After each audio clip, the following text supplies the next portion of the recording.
बिस्मिल्लाहिर्रहमानिर्रहीम। अस्सलामुअलैकुम everyone, my name is Hadiqa Saleem and welcome back to my channel. इंशाअल्लाह आज हम उसूलुश शाशी को दोबारा से स्टार्ट करने जा रहे हैं और इसके हर लेक्चर को थॉरोली पढ़ेंगे।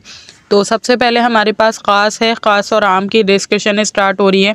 इससे पहले मैं आपको बता दूं कि मैंने जो पिछला जो उसूलुश शाशी की मुबादियात थी यानी तारीफ़ थी लुग़वी और इस्तिलाही तारीफ़ वग़ैरह, और उसके बाद जो है मुक़द्दमा था उसको मैंने स्किप किया है क्योंकि वो इतना ज़्यादा इम्पोर्टेंट नहीं होता।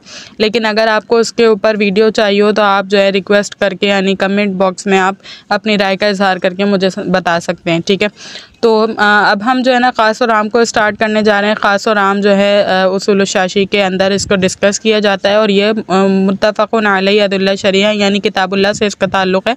मैंने पहले भी आपको बताया था कि हम यहाँ पर मुत्तफ़क़ुन अलैहि अदल्ला शरिया को डिस्कस करेंगे जिसमें से किताबुल्लाह भी है, यानी किताबुल्लाह पर तमाम जो है हमारे मुज्तहिदीन का इत्तिफ़ाक़ है, ठीक है। तो किताबुल्लाह से ख़ास और आम निकलता है।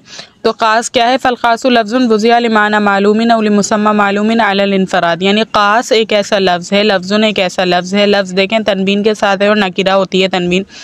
तो लफ्ज़ुन एक ऐसा लफ्ज़, एक का तर्जुमा करेंगे, एक ऐसा लफ्ज़ वुज़िया जो वज़ा किया गया लिमाना है कि मायने के लिए, मालूमिन ऐसे मायने के लिए जो मालूम हो, मुसम्मा मालूमिन यानी ऐसा मुसम्मा के लिए जो मालूम हो, मुसम्मा मालूम के लिए अलल इनफरादी तरीक़े पर।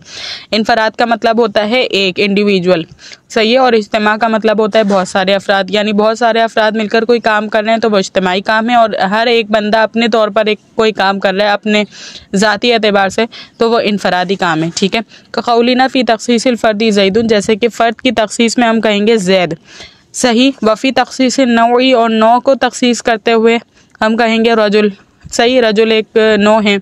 और वफ़ी तख़सीसिल जिन्सी, और जिन्स को तख़सीस करते हुए हम कहेंगे इंसानुन इंसान, ठीक है। अब देखिए फ़स्लुन फ़िल ख़ासी वल आमी, इस फसल में ख़ास और आम को जिक्र कर रहे हैं। फ़ायदा लफ्ज़ की वजह के एतबार से चार किस्में, ख़ास आम मुश्तरक मुअव्वल। हमारे पास इस फसल में जो है किसको डिस्कस करेंगे? ख़ास और आम को डिस्कस करेंगे, और लफ्ज़ की वजह के एतबार से यानी डिक्शनरी के एतबार से, लुग़त के एतबार से, वज़ा के लफ्ज़ के वज़ा करने के एतबार से चार किस्में होती हैं, ख़ास आम मुश्तरक मुअव्वल। अब देखें चारों की वजह हसर बता रहे हैं। लफ्ज़ दो हाल से खाली नहीं, लफ्ज़ की वजह एक मायने के लिए होगी या कई मायने के लिए होगी।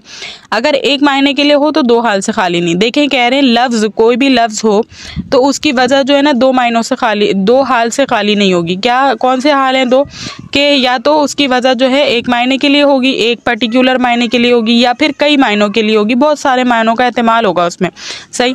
फिर कह रहे हैं अगर एक मायने के लिए उसकी वजह है तो फिर दो हाल से खाली नहीं, यानी एक चार्ट हमने एक लफ्ज़ के बारे में हमने कहा कि एक लफ्ज़ है, अब वो दो हाल से खाली नहीं, या तो एक मायने के लिए होगा या फिर दो मायने या एक से ज़ायद मायनों के लिए।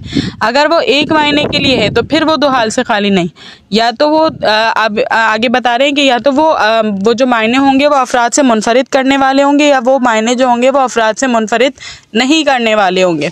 अगर वो अफराद से मुनफरिद हो तो वो ख़ास है, मुनफरिद हो गया ना, ख़ास में मुनफरिदियत होती है तो वो ख़ास है।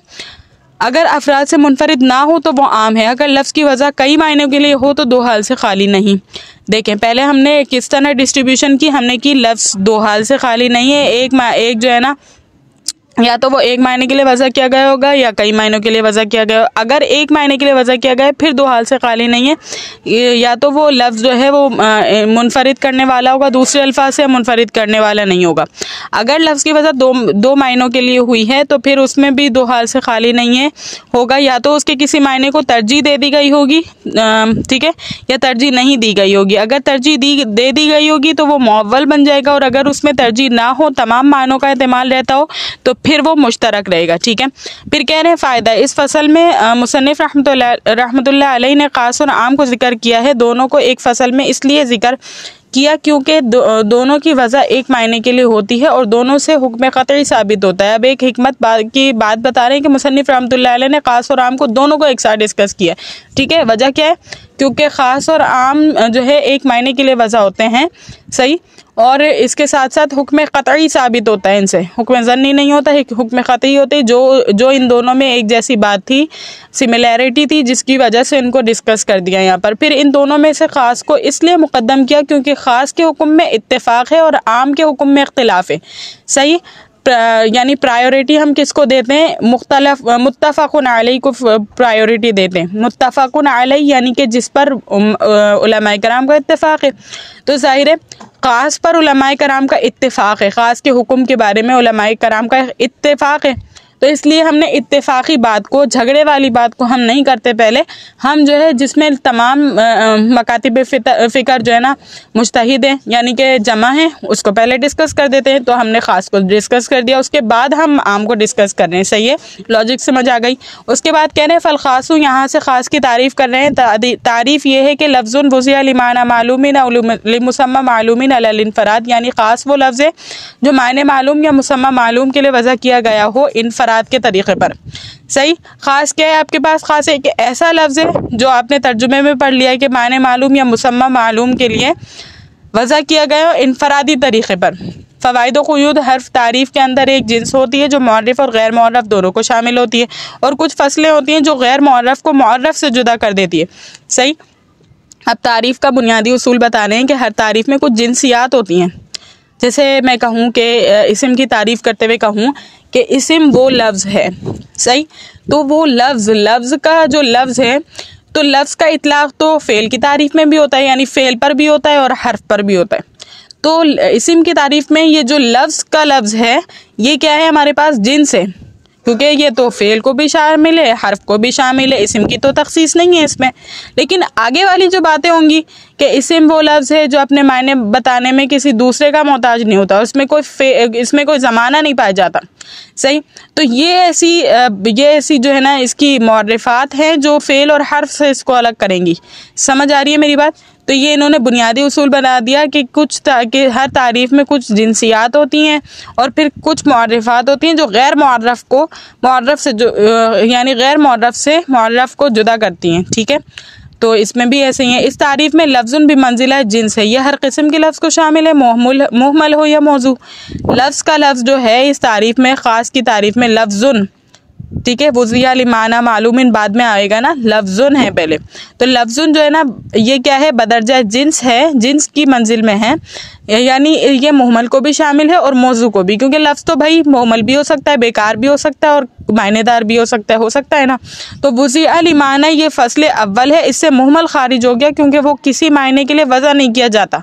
वुज़िया क्या है, वुज़िया लिमाना ये फ़सल अव्वल है, पहला फसल है। सही है, ख़ास की तारीफ़ में, इससे मुहमल खारिज हो गया। क्यों खारिज हो गया भाई, क्योंकि वो किसी मायने के लिए वज़ा नहीं किया जाता, जैसे रोटी शोटी। ठीक है, मुहमल इससे क्यों खारिज हुआ, वुज़िया मुहमल किसी के लिए वज़ा नहीं किया जाता। जैसे रोटी शोटी के मिसाल में शोटी जो है वो मुहमल है, रोटी तो मायनेदार लफ्ज़ है लेकिन शोटी मुहमल है। शोटी को किसी ने वज़ा नहीं किया, रोटी को वज़ा किया था क्योंकि वो मायनेदार था, लेकिन शोटी को किसी ने वज़ा नहीं किया। तो इस फसल से वुज़िया लिमाना से आपके पास मुहमल निकल गया। पहले लफ्ज़ुन में दाखिल था मुहमल भी, लेकिन जब हमने वुज़िया कहा तो मुहमल खारिज हो गया।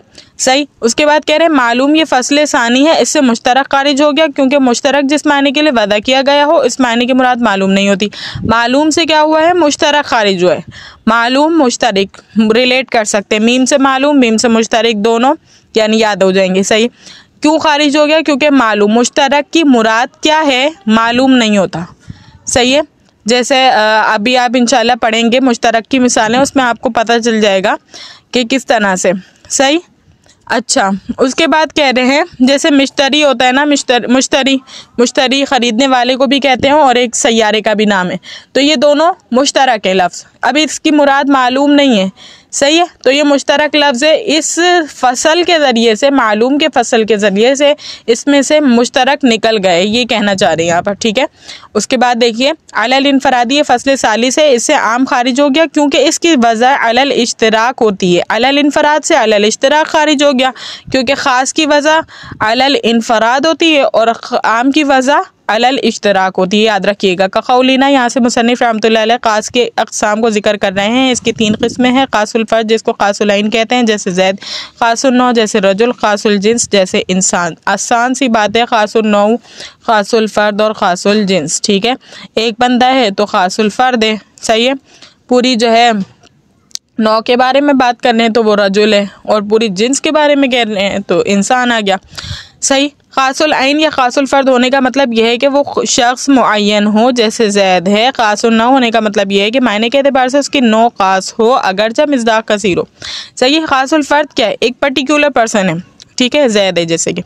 और खासुल नौ क्या है कि जो है ना उसकी मुराद मालूम हो अगरचे मिज़दाक़ कसीर हो, बहुत सारे लोगों पर इतलाक़ होता है उसके नाम का, जैसे रजुल आदमी, बहुत सारे लोगों पर इतलाक़ होता है, लेकिन मालूम है कि एक जानवर से आदमी को हम फ़र्क कर सकते हैं, तो उसकी मुराद मालूम है लेकिन उसका मिज़दाक़ कसीर है, यानी बहुत सारे दुनिया में आदमी हैं। सही। उसी तरह जो है खासुल जिन्स होने का मतलब ये है कि मायने के एतबार से जिन्स खास हो अगरचे मिज़दाक़ कसीर हो, जैसे इंसान। मायने के एतबार से मायने मालूम होंगे लेकिन क्या होगा? मिज़दाक़ कसीर होगा। अब इसमें पहले वाले में क्या थे? सिर्फ रजुल में आदमी शामिल थे। इंसान में क्या होगा? औरतें भी शामिल हो जाएंगी, बच्चे भी, बूढ़े भी, सब के सब इसमें जो जिनका इतलाक़, इंसान का इतलाक़ जिन जिन लोगों पर, अफराद पर होता है, ठीक है, तो उन पर इतलाक़ हो जाएगा, वो तमाम शामिल होंगे। एतराज़ मंतिक़ में हमने पढ़ा है कि इंसान नौ है। यहाँ मुसन्निफ़ रहमतुल्लाह अलैह ने जिन्स की मिसाल में इंसान के साथ दी है, इससे मालूम हो रहा है कि इंसान जिन्स है। अब एतराज़ कह रहे हैं कि मंतिक़ में तो भाई हमने पढ़ा है कि इंसान नौ है। सही। और यहाँ पर हम पढ़ें कि जो है ना, यहाँ पर मिसाल में हमने जिन्स की मिसाल में इंसान को दिया है, तो पता चला भाई इंसान नौ नहीं है बल्कि जिन्स है।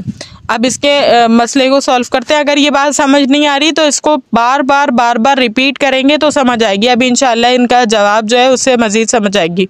मंतकियों और उसूलियों के हाँ नौ और जिन्स की तारीफ़ में फ़र्क है। इस फ़र्क की वजह यह है कि मंतकी हक़ाइक़ से बहस करते हैं और उसूली अगराज़ से बहस करते हैं।